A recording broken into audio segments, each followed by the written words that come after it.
So students and parents, every year we choose a charity, a nonprofit organization to contribute to as a way of remembering this day.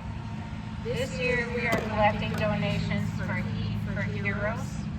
This is a nonprofit organization that provides heating and cooling or HVAC services to veterans, firefighters, and police officers who are unable to afford heating and cooling for their home. Their mission is to ensure that those who have served and protected our country can live comfortably in their homes. They are dedicated to making a difference in the lives of our heroes by keeping them warm in the winter and cool in the summer. So at this time, I'd like to welcome the founder of Heat for Heroes, Mr. Mike Kosmalski, and a special guest speaker, General Doug Slocum, to the podium.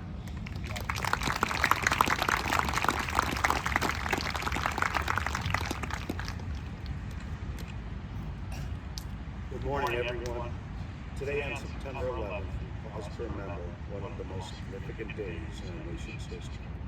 We honor the lives lost and the bravery shown by so many firefighters, police officers, first responders, and everyday people who became heroes in the face of tragedy. Our program, Heat for Heroes, is about carrying that same spirit of service forward. It's about using our skills and resources to help veterans, first responders, and families in need to stay warm in their homes. Just like the heroes of 9/11 put others before themselves, we can all make a difference by stepping up for those who have stepped up for us. I want you to remember this. By being a hero doesn't always mean running into a burning building. Sometimes it's lending your time, your talent, or your compassion to someone who needs it. Every small act of service adds up to something powerful. So today, as we reflect on the courage of 9/11, let's also commit ourselves to honor the heroes, not just in memory, but through action, by giving back, by serving, and caring for heroes forward. Thank you.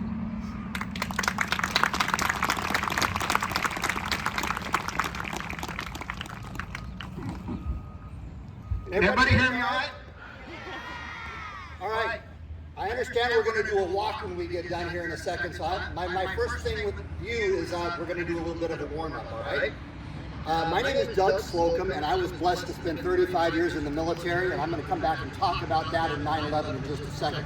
But I want to start off real quick, just to understand the energy, the vibe that we've got here, and I want to see which of these sections is going to be the loudest for me, all right?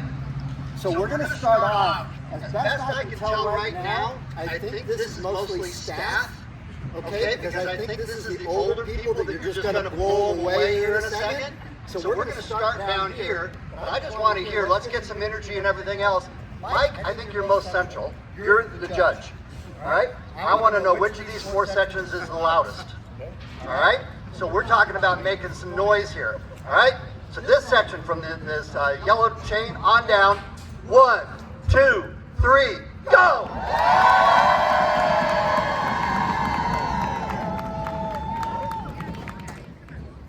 Now this section has the fewest that I've seen of everybody here, so you're going to have to be twice as loud just to match them down there. You ready? Or you want me to come back to you? You ready? This section, 1, 2, 3, go!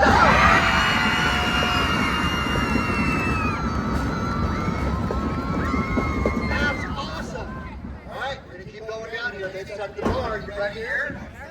Go! All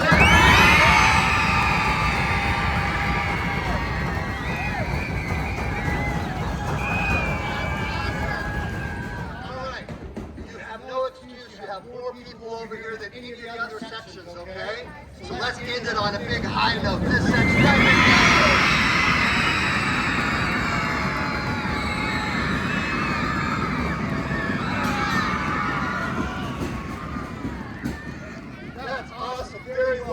Thank you all. And that was your warm-up for the walk, okay? So real quick, I would like to take a second just to talk with you.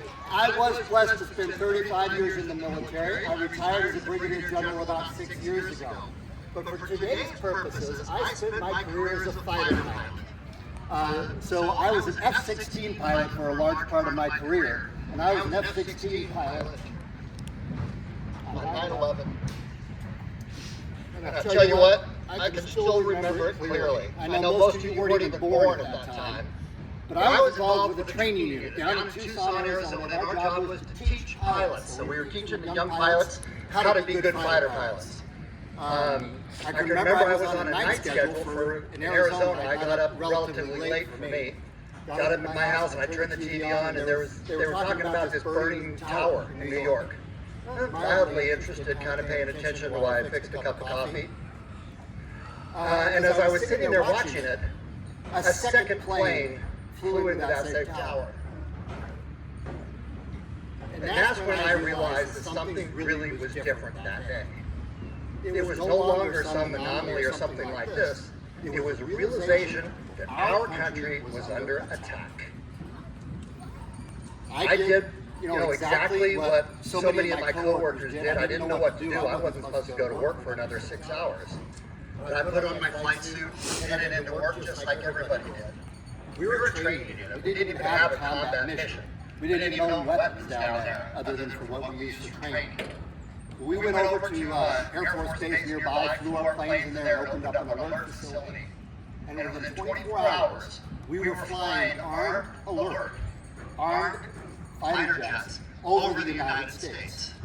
Nobody would have ever figured that that would be the case. Nobody, we had become so complacent in our security that we couldn't fathom the fact that there could be a threat to our country and to our way of life. But I'm here to tell you some of the most amazing men and women came together to defend this country and to answer the call.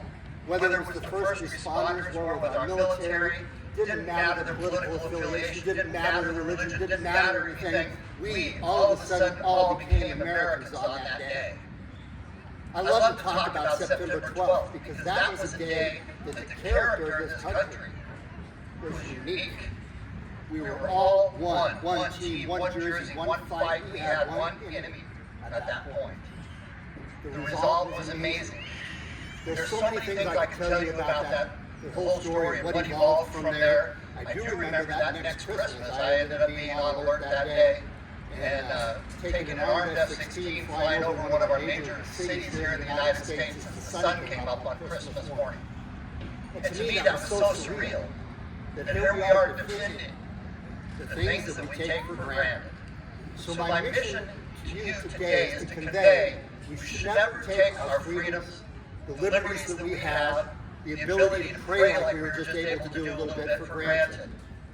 Because it's something we need to work for, we need to make sure that we safeguard, and there are so many ways that we can do that. And having events just like this today is one of the major ways that we can keep remembering what happened and make sure that it never happens again. Our country is amazing. You're amazing for being here. Great job winning the contest over here, all right? Thank you very much.